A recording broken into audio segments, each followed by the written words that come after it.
राज्यसभा में किसानों के मुद्दे पर जबरदस्त हंगामा हुआ। आम आदमी पार्टी के तीनों सांसद मार्शल्स के जरिए बाहर निकाले गए। विपक्षी दलों ने सरकार को नसीहत दी कि किसानों से जंग जायज नहीं है।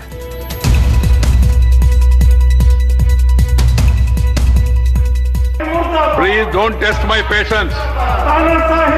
ये तानाशाही नहीं चलेगी। This is not fair for anybody. Please marshals help them to leave the house. Help them to leave the house. किसानों के मुद्दे पर रविवार को फिर संसद में संग्राम हुआ। विपक्षी सांसद सदन में इस मुद्दे पर चर्चा को लेकर नारेबाजी करने लगे, लेकिन सभापति वेंकैया नायडू ने संजय सिंह समेत आम आदमी पार्टी के 3 सांसदों को मार्शल के जरिए सदन से बाहर करवा दिया। इतना अत्याचार, इतना जुल्म, इतनी जाति इस सरकार ने कर दी है कि इनके आगे हिटलर भी फेल है। ऐसी सरकार है ये। इसलिए आज हम लोगों ने अपना विरोध दर्ज कराया कि सबसे पहले सदन के अंदर किसानों के मुद्दे पर चर्चा हो और ये तीनों काला कानून वापस लिया जाए। राष्ट्रपति के अभिभाषण पर धन्यवाद प्रस्ताव पर चर्चा के दौरान कांग्रेस नेता गुलाम नबी आजाद ने राज्यसभा में किसानों का मुद्दा उठाया। आजाद ने कहा कि लड़ाई चीन पाकिस्तान से होनी चाहिए, न कि देश को रोटी देने वाले अन्नदाताओं से। गवर्नमेंट से निवेदन किया था। किसानों की ताकत हिंदुस्तान में सबसे बड़ी ताकत, और किसानों से लड़ाई करके हम किसी नतीजे पे पहुंचे नहीं।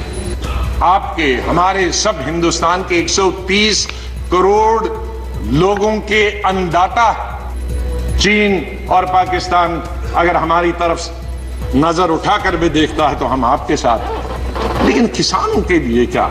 ये बेचारा मुश्किल से पहले मुगलों के जमाने में, फिर अंग्रेजों के जमाने में, फिर लैंडलॉर्ड्स के जमाने में।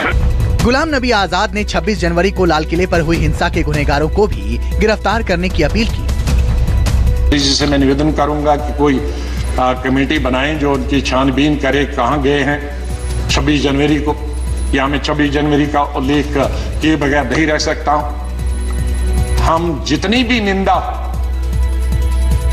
और जितनी भी निंदा की जा सकती है, हम और हमारी पार्टी उसकी निंदा करती है, पूरी विपक्ष निंदा करता है। जहां प्रधानमंत्री देश को, दुनिया को संबोधित करते हैं और वहां हमारे नेशनल फ्लैग के साथ बेइज्जती की जाए, इंसल्ट की जाए, उसे बर्दाश्त नहीं किया जा सकता। ऐसे लोग जो उसमें इन्वॉल्व थे उनको कड़ी से कड़ी सजा दी जानी चाहिए। समाजवादी पार्टी के सांसद राम गोपाल यादव ने भी किसानों पर सख्ती के लिए सरकार को कसूरवार ठहराया।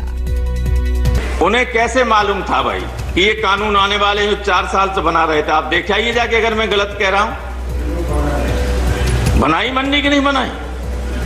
वो किनकी है वो मन्नियां? जिनके हवाई अड्डे हैं, कुछ दिनों बाद जिनकी रेलें भी हो जाएंगी। इस एमएसपी से कम लागत पर कम कीमत पे कोई नहीं खरीदेगा। ये गारंटी अगर एक लाइन लिख दे जाते तब भी लोगों को भरोसा रहता कि इसमें हमारी एमएसपी बची रहेगी। जब अंग्रेज किसानों की बात को मान सकता है और कानून को वापस ले सकता है, तो क्या आप अंग्रेजों से खराब हैं? राष्ट्रपति के अभिभाषण पर धन्यवाद प्रस्ताव पर चर्चा के बाद राज्यसभा की कार्यवाही गुरुवार तक के लिए स्थगित हो गई। अमित कुमार के साथ मनीष कुमार, दिल्ली, न्यूज़ 24।